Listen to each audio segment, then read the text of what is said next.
Across Europe and beyond, people have whispered the same tale for centuries. A phantom host that rides the night sky, bringing storms, death, or prophecy.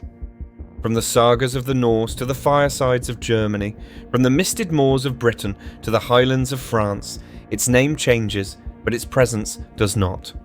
They call it the Wild Hunt, a vision of riders who thunder through the clouds, led by gods, ghosts, or devils. When thunder rolls without lightning and the wind screams through the trees, though no storm is seen, the hunt rides again.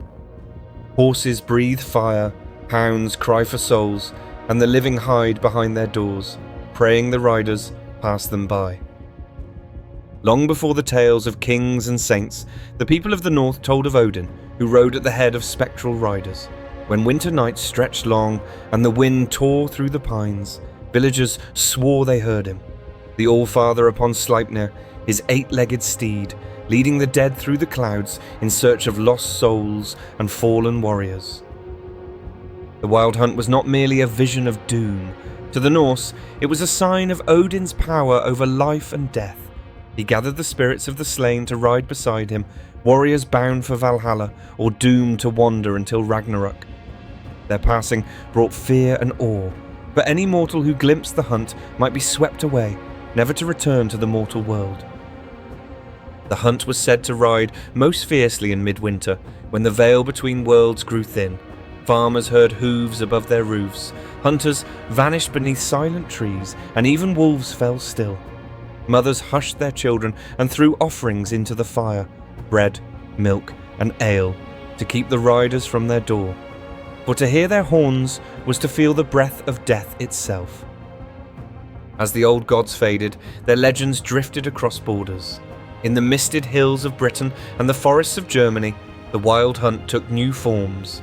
Sometimes it was led by Herne the Hunter, antler-crowned and draped in shadow. Other times by a cursed nobleman, or by a spectral woman who chased the unbaptized dead. Yet in every land, the riders were the same, unseen, unstoppable, and merciless. In Windsor Forest, they whisper of Herne, a huntsman who served King Richard. He was struck down unjustly, and his spirit returned, crowned with the antlers of the stag he once pursued. On storm-torn nights, Herne's horn echoes between the trees. His followers ride behind him, faces pale as frost, their chains clattering in the wind. Those who cross his path are said to join his hunt forever. In German lands they spoke of Wotan, or sometimes of a ghostly army called the Wilder Jagd. Their coming brought shattered trees, broken roofs, and cattle found dead in their pens. Some said the hunt carried the souls of the unbaptized, others that it pursued the damned. Travellers knelt in ditches, faces pressed to mud, praying the riders would pass overhead without seeing them. Every telling names a leader, though his face changes with every tongue. Odin, Herne, Wotan, Cain, or even the devil himself. He commands the storm and rides with his hounds across the sky, gathering souls for his realm. To some, he is a god. To others, a punishment sent by heaven. Yet his voice always carries the same dread, a horn that calls not to battle, but to eternity. When the horn of the hunt sounds, no man can mistake it. It begins as a whisper, a single note carried on the wind, then swells into thunder that shakes the ground. Doors slam, candles flicker out, and animals cry in their stalls. For that sound means the riders are near, and the border between the living and the dead is breaking open once more. To see the hunt was both curse and gift. Some witnesses vanished, carried away among the dead. Others awoke miles from home, frostbitten and trembling, clutching a token, a feather, a bone, or a horn tipped with ash. A few claimed they rode among the spirits for one night, neither dead nor alive, returning forever changed.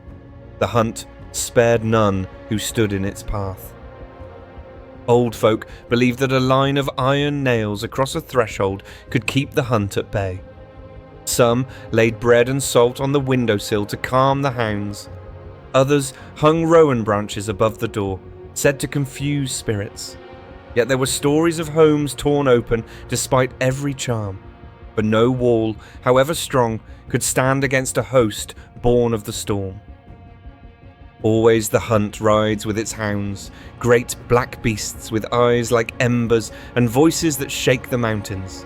In Wales, they are called the Siwn Annwn, the hounds of the otherworld, whose barking foretells death. They chase not the living, but the souls of those soon to die. And when their howls rise over the moors, even the bravest men fall to their knees and pray. In one legend, a cruel lord hunted on sacred ground. When his prey escaped, he cursed the heavens in rage. The sky split open, and spirits dragged him into the clouds, condemning him to hunt forever without rest. Each night he rides, chasing the souls of the damned, his laughter echoing like thunder. His punishment became a warning to all who defied the divine. In the Black Forest, they tell of a bride who was taken on her wedding night. The hunt swept through the village, and when the storm cleared, she was gone. Her veil was found tangled in the branches, still wet with rain. Some say she became one of the riders, doomed to chase the souls of other brides who die before their vows are spoken. When Christianity spread through Europe, the wild hunt was recast as a warning from God. The riders became souls in torment, and their leader a fallen angel. Priests preached that sinners who died unrepentant would join the hunt, forever wandering between worlds. Yet the people still heard the horns, still saw the riders, and still whispered the old names, for some truths refused to fade. There were times when families saw the hunt from their windows, the storm twisting above their homes. Some claimed to see faces in the clouds, pale and desperate. Others saw their dead kin among the riders, reaching out before vanishing into lightning. The elders warned not to look too long, for the hunt remembers those who stare, and it always comes back for them. A traveller once took shelter beneath an oak as the wind rose. Through the rain, he saw torches blazing across the night sky, horses galloping on the clouds. The noise was deafening, the air filled with wings and horns. When the storm ended, his cloak was scorched and his hair white as snow. He lived to tell his tale, but never again went out after sundown. In every version, the hunt never ends. The riders are cursed to chase what they can never catch, a stag, a soul, or perhaps redemption itself. Their passage marks the turning of seasons, the march of time, and the shadow of death that follows all things. As long as storms gather and winds cry through the dark, the wild hunt will ride. Some say the hunt is not evil, but a reminder. It warns of pride, of the thin line between the mortal and the divine. It reminds men that death is never far, and that even the gods are bound by fate. For the hunt is both a curse and a calling, the echo of the soul's endless pursuit of what lies beyond the veil. So when the sky turns black without rain, when dogs whimper and the wind tastes of iron, take heed. Close your doors, quench your fires, and whisper a prayer to whichever god still listens. For across the clouds they ride, hooves striking lightning, hounds baying for souls. The hunt comes for kings and beggars alike, and when its horn sounds again, no one is safe beneath the storm. Hey guys, thanks for watching. If you enjoyed the video, don't forget to hit that subscribe button for more great stories. Cheers.